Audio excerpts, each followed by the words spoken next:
ሰው በልቡ የሚያስበውን ነው የሚለው አባባል የሰውየውን አጠቃላይ ማንነት ብቻ ሳይሆን በሰውየው ሕይወት ውስጥ ያሉትን ማንኛውንም ሁኔታዎችና ክስተቶች በሙሉ ያጠቃልላል።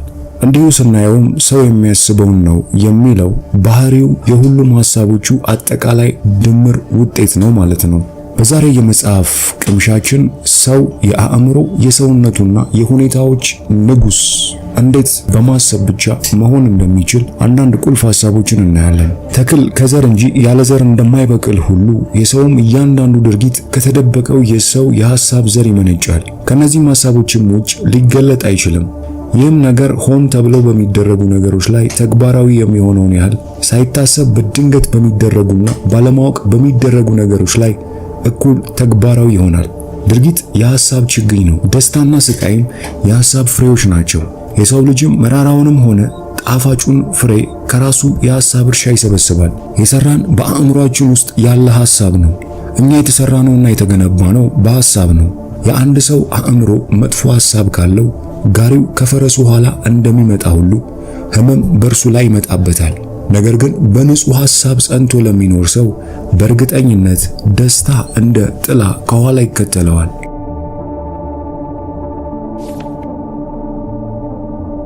የሰው ልጅ በሕግ የሚያድግ እንጂ ሰው ሰራሽ ውጤት ስላልሆነ በተደበቀው የሐሳብ ማዕቀፍ ውስጥ የሚገኙ ምክንያቶችና ውጤቶች በሚታየው ዓለምና በቁሳዊ ነገሮች ላይ ፍጹም ሆነውና ሳይዛነፉ ይከሰታሉ።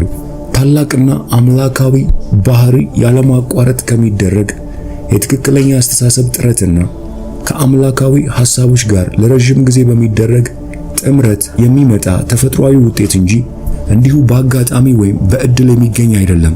ወራዳና ኢሰባዊ ባህሪም በተመሳሳይ ለመጥፎ ሐሳቦች ያለማቋረጥ በመገዛት የሚመጣ ውጤት ነው። ሰው የሚገነባውም ሆነ የሚፈርሰው በራሱ ነው። ሰው በራሱ የመሳሪያ ግምጃ ቤት ውስጥ ራሱን የሚያጠፋበትን የጦር መሳሪያ አቀልጦ ያመርታል። ለራሱ የደስታ የጥንካሬና የሰላም መንግሥተ ሰማያዊ ግንብ ለመገንባት የሚያስፈልጉ መሳሪያዎችንም ይሰራል። ሰው ትክክለኛ የሆነ ሐሳብን በመምረጥና በትክክል ተግባራዊ በማድረግ ወደ መለኮታዊ ፍጹምነት ያርጋል። የተበላሸና የተሳሳተ ሐሳብን በመተግበርም ከእንስሳት ወደ አነሰ ደረጃ ይወርዳል።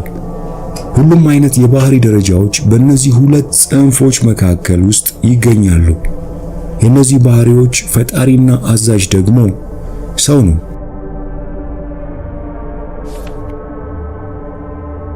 ከነፍስ ጋር በተያያዘ ካሉ መልካም ነገሮች ሁሉ ይህንን ዘመን ብሩህ ለማድረግ ተመልሰው ተግባራዊ መሆን ካለባቸው ነገሮች ሁሉ ከዚህ የተሻለ አስደሳች ውጤታማና አስተማማኝ የሆነ መለኮታዊ ተስፋ የለም። ይህም ሰው የሐሳብ አዛዥ፣ የባህሪ ቀራጺ፣ የሁኔታዎች የአካባቢና የዕጣ ፈንታ ሰሪና ቅርጽ አስያዥ መሆኑ ነው። ሰው እንደሚኖረው ኃይል፣ ዕውቀትና ፍቅር እንዲሁም የሐሳቡ ጌታ እንደመሆኑ የማንኛውንም ሁኔታ ቁልፍ ይዟል። እንዲሁም የፈለገውን ለማድረግ ራሱን የሚያሸጋግርበትንና ተሐድሶ የሚያካሂድበትንም ድርጅት በውስጡ ይዟል። ሰው ሁሌም ደካማና ብቸኛ በሆነበት ሁኔታ ውስጥ ሆኖ እንኳን የራሱ ባለቤት ነው። ነገር ግን ከክብሩ በወረደበት ጊዜ ቤቱን በትክክል ማስተዳደር እንዳልቻለ ጅላጅል አዛዥ ነው። የራሱን ሁኔታ ማንጸባረቅ በሚችልበትና ማንነቱ የተመሰረተበትን ሕግ ለማግኘት በትጋት መፈለግ ሲጀምር ግን ኃይሉን በእውቀት የሚመራና ሐሳቦቹን ውጤታማ በሆኑ ጉዳዮች ላይ የሚያደርግ ጥበበኛ አዛዥ ይሆናል። ሰው እንደዚህ አይነት ንቁ አለቃ መሆን የሚችለው በውስጡ ያሉ የሐሳብ ሕጎችን ሲያገኝ ብቻ ነው። በአጠቃላይ ይህን ሕግ ማግኘት ግን የተግባራዊነት ራስን የመፈተሽና የልምምድ ጉዳይ ይሆናል።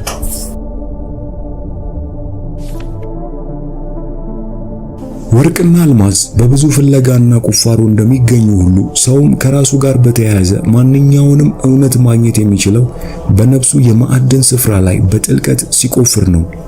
ይህም ማለት ሰው የራሱን ባህሪ ሰሪ፣ የሕይወቱ ቀራጺ፣ የወደፊት ዕጣ ፈንታው ገንቢ መሆኑን በትክክል ማረጋገጥ የሚችለው ሐሳቦችን ሲያስተውል፣ ሲቆጣጠርና መለወጥ ሲችል እንዲሁም ሐሳቦቹ በራሱ በሌሎች ሰዎች በሕይወቱና በሁኔታዎች ላይ የሚኖራቸውን ተጽዕኖ ምክንያትና ውጤትን በመመርኮዝ በሚያደርገው ትዕግስታዊ ትግበራና ምርምር ለይቶ ሲያውቅ ብቻ ነው። እንዲሁም ማንኛውንም ልምዱን በጣም ተራና የዕለት ተዕለት ክስተት የሆነውንም ቢሆን በመጠቀም ስለራሱ ጥበብና ኃይል ያለውን ዕውቀት የሚያገኝበትን መንገድ ይፈጥራል።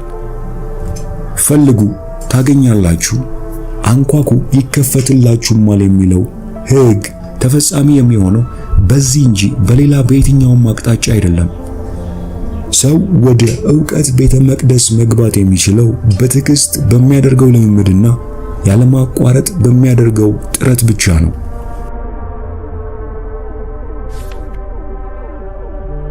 ሐሳብ በሁኔታዎች ላይ የሚያመጣው ውጤት።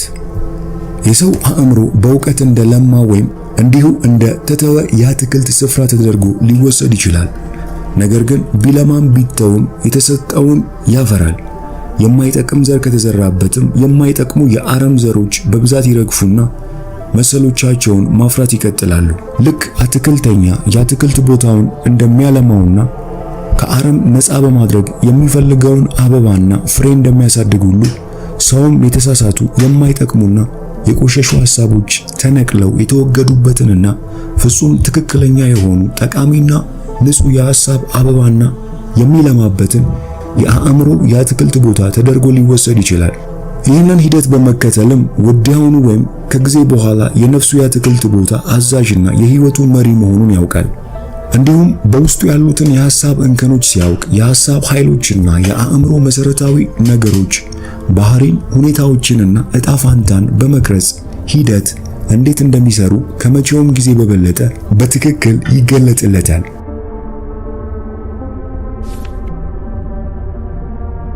ሐሳብና ባህሪ አንድ ናቸው። እንዲሁም ባህሪ ራሱን መግለጽና ማግኘት የሚችለው በአካባቢውና በሁኔታዎች አማካኝነት ብቻ ነው። የአንድ ሰው ውጫዊ የህይወት ገጽታዎች ሁሌም ከውስጣዊ ማንነት ጋር ህብር ፈጥረው ይገኛሉ። ይህ ማለት ግን በማንኛውም ጊዜ የሚኖረው የሰውየው ሁኔታ የእርሱን አጠቃላይ ባህሪ ያሳያል ማለት አይደለም። ነገር ግን እነዚህ ሁኔታዎች በወቅቱ ንቁ ከሆኑት የሰውየው ጥቂት መሰረታዊ ሐሳቦች ጋር የቅርብ ቁርኝነት ያላቸውና ለእድገቱ አስፈላጊ የሆኑ ናቸው። ማንኛውም ሰው በራሱ የማንነት ህግ ውስጥ የሚገኝ ነው። ባህሪውን የገነባባቸው ሐሳቦች ህይወቱን በመምራት አሁን ወደሚገኝበት ማንነት ላይ አምጥተውታል እንጂ እድል የሚባል አንድም ነገር የለም። ነገር ግን ሁሉም ፍጹም የሆነው ህግ ውጤት ነው። ይህ ማለት ልክ ከአካባቢያቸው ጋር ህብር እንደሌላቸው በሚሰማቸው ስሜትና በአካባቢያቸው በሚማረኩት ላይ ሁሉ እውነት ነው። ሰው እንደሚያድግ እንደሚለወጥ ማንነቱ ሊያምርና ሊያድግ በሚችልበት ሁኔታ ላይ ይገኛል። መንፈሳዊ ትምህርት በሚማርበት ወቅት የነበረበትን ሁኔታ ይተውና ለሌሎች ሁኔታዎች ቦታ ይሰጣል። ሰው የውጫዊ ሁኔታዎች ውጤት እንደሆነ እስካመነ ድረስ በሁኔታዎች ይሰቃያል። ነገር ግን ፈጣሪ ኃይሉ እሱ ራሱ መሆኑን ሲያውቅና ሁኔታዎችን የሚፈጥሩትን የራሱን የተደበቁ የማንነት አፈርና ዘሮች ማዘዝ እንደሚችል በተረዳ ጊዜ የራሱ ባለሙሉ መብት አዛዥ ይሆናል። ራሱን የመቆጣጠርና ራሱን የማንጻት ልምምድ ለተወሰነ ጊዜ በሚያደርግና የሁኔታዎች መለዋወጥ በአእምሮ ላይ ከሚያደርገው ለውጥ ጋር ፍጹም ተመጣጣኝ መጠን እንዳላቸው በሚገነዘበው ሰው ላይ ሁኔታዎች በሐሳብ አማካኝነት ይፈጠራሉ። ይህም ነገር እውን የሚሆነው ሰው በባህሪው ላይ ያሉበትን እንከኖች በቅንነት ለማስተካከል ራሱን ሲያሳትፍ፣ ቀጣይና ፈጣን በሆነ ለውጥ ውስጥ ሲያልፍ ነው።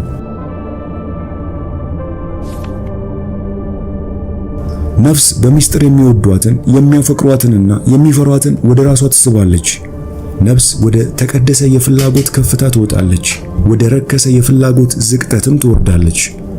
እንዲሁም ከሁኔታዎች የራሷን የሆኑትን ነገሮች የምትቀበልባቸውን መንገዶች ትከተላለች። በአእምሮ ማሳ ላይ የተዘራ ወይም የወደቀ ማንኛውም የሐሳብ ዘር ራሱን በትክክል ራሱን ያበቅላል። ወዲያውኑ ወይም ቆይቶ ወደ ድርጊት ያብባል። የራሱን የአጋጣሚና የሁኔታዎችን ፍሬ ያፈራል። ጥሩ ሐሳቦች ጥሩ ፍሬ፣ መጥፎ ሐሳቦች መጥፎ ፍሬ ያፈራሉ። የውጫዊው ዓለም ሁኔታዎች በውስጠኛው የሐሳብ ዓለም መሰረት ላይ ራሳቸውን ይቀርጻሉ። አስደሳችም ሆነ አሳዛኝ ውጫዊ ሁኔታዎች የአንድን ግለሰብ የመጨረሻ መልካም ውጤት የሚወስኑ ነገሮች ናቸው። ገበሬ አዝመራውን እንደሚያጭድ ሁሉ ሰውም የራሱን ስቃይና ደስታ ይሰበስባል። ሰው ራሱን በፈቃደኝነት የሚያስገዛላቸው የውስጣዊ ፍላጎቶቹን የላቁ ፍላጎቶቹንና ሐሳቦቹን በመከተል ንጹህ ያልሆኑ አስተሳሰቦቹን ፍቃድ በመሻት ወይም በጠንካራና ከፍ ባለ ቀና ጥረት ጎዳና በጽናት በመጓዝ በመጨረሻ ውስጣዊ በሆኑ የህይወቱ ሁኔታዎች ላይ ፍሬያማነትንና ስኬት ላይ ይደርሳል።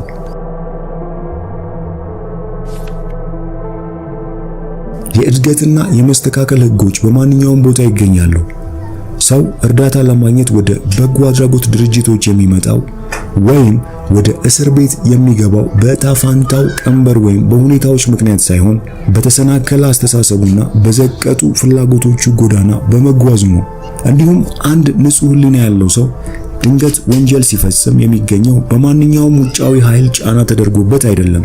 ወንጀል የመፈጸመው ሐሳብ በልቡ ውስጥ ከረጅም ጊዜ በፊት ተቀብሮ ስለነበርና ኃይሉን አሰባስቦ ራሱን ለመግለጥ የጊዜ አጋጣሚውን በማግኘቱ ብቻ ነው። ሁኔታዎች ሰው ለራሱ እንዲገልጥ ያደርጉታል እንጂ ሰውን አይሰሩትም። አንድ ሰው ያለ እኩይ ወደ እኩይ ተግባራትና አብሮት ወደሚገኙ ስቃዮች ሊዘግጥ እንዲሁም ያለ ማቋረጥ ከሚካሄደው የመልካም ነገር ከፍተኛ ፍላጎት ውጭ ወደ መልካምነት ከፍታ መውጣት አይችልም። ልክ እንደዚህ ሁሉ ሰውም እንደ ሐሳብ ጌትነቱና አለቃነቱ የራሱ ሰሪ፣ የአካባቢው ቀራጺና ደራሲ ነው። ሰው በሚወለድበት ጊዜ እንኳን ቢሆን ነፍስያው በራሷ ትመጣና በምድራዊ ጉዞዋ የራሷ ነጸብራቅ የሆኑትን ንጽህናና ብክለት፣ ጥንካሬና ድግመት የምትገልጥባቸውን ሁኔታዎች ጥምረት ወደ ራሷ ትስባለች።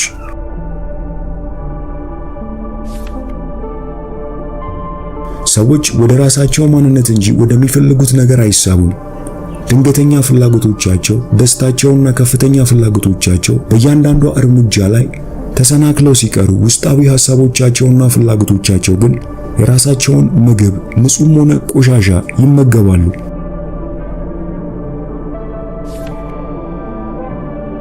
ሰው የሚታሰረው በራሱ ብቻ ነው። የወረዱ ሐሳቦችና ድርጊቶች የዕጣ ፈንታ አሳሪዎች ሲሆኑ፣ ታላቅ የሆኑ ሐሳቦችና ድርጊቶች ደግሞ ነፃ የሚያወጡ የነፃነት መላእክት ናቸው። አንድ ሰው የሚያገኘው የተመኘውንና የጸለየበትን ሳይሆን ማግኘት የሚገባውን ነው የሚያገኘው። ምኞቶቹና ጸሎቶቹ የሚሰምሩለት ከሐሳቦቹና ከድርጊቶቹ ጋር ህብር ሲኖራቸው ብቻ ነው። እንግዲህ በዚህ የእውነት ብርሃን ውስጥ ሆነን ሁኔታዎችን መዋጋት ማለት ምን ማለት ነው? ሁኔታዎችን መዋጋት ማለት ሰው ያለ ማቋረጥ በውጤት ላይ ማመጹን ሲያቆምና ሁሌም ምክንያቱን በልቡ ይዞ ሲመግብ ብቻ ማለት ነው። ይህ ምክንያት የነቃ እኩይ ወይም ያልነቃ ድክመት ቅርጽ ሊይዝ ይችላል። ነገር ግን ይህ ምክንያት ምንም ይሁን ምን የያዘውን ሰው ጥረት በእንቢተኝነት በማዳከም ማስተካከያ እንዲያደርግ በጎላ ድምፅ ጥሪ ያቀርባል። ሰዎች ያሉበትን ሁኔታ ለማሻሻል ይጨነቃሉ፣ ነገር ግን ራሳቸውን ለማሻሻል ፈቃደኞች አይደሉም። ስለዚህም ታስረው ይቀራሉ። ራሱን በመስቀል ላይ ከመስቀል የማይመለስ ሰው በልቦናው ያቀደውን ነገር ሳይፈጽም አይቀርም። ይህም ነገር በመንፈሳዊ ሕይወት ላይ እውን የሚሆነው ያህል በዓለማዊ ነገሮች ላይም የተለየ አይደለም። ብቸኛ ዓላማው ሀብት ማካበት ብቻ የሆነ ሰው እንኳን ዓላማውን ከማሳካቱ በፊት ለሚያጋጥመው ማንኛውም ነገር ከፍተኛ ግለሰባዊ መስዋዕትነትን ለመክፈል መዘጋጀት ይጠበቅበታል። ዓላማውን ከማሳካት የበለጠስ ምን አይነት ጠንካራና በደንብ የተረጋጋ ሕይወት እውን ሊያደርግ ይችላል? ይህንን መጽሐፍ ጨምሮ ማንኛውንም መጽሐፍ ሙሉውን በአማርኛ የምትፈልጉ ብቻ ከታች ባለው የቴሌግራም ሊንክ አድራሻ ልትጽፉልን ትችላላችሁ።